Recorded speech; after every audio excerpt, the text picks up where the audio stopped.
અત્યારે હળવદમાં ધાંગધ્રા ફળિયા પાસે રહેતા ફિરોજભાઈ સંધી કે જેઓ મોગલ માતાજીના નામે મઢ રાખી અને દુઃખ દર્દ ધોવાનું કામ કરતા હતા। આજરોજ વિજ્ઞાન જાથાની ટીમ અને હળવદ પોલીસ સ્ટેશન સાથે રાખીને સ્થળ પર ગયા હતા અને લોકોના જોવાનું કામ અને દુઃખ દર્દ મટાડવાનું કામ કરતા હતા।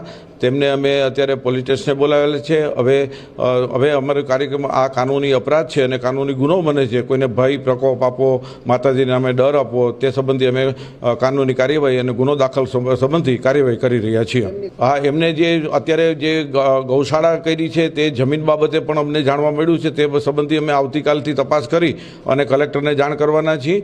અને પોતાને ત્યાં ત્યાં 3 દીકરીઓ છે। 2 દીકરી પછી પોતે જાહેર દાણા નાખીને કીધું હતું કે ત્રીજી મારો દીકરો આવશે। એ પણ વાત પોતાની જ પણ ખોટી થઈ છે। એમાંથી લોકોએ બોધપાઠ લેવાની જરૂર છે।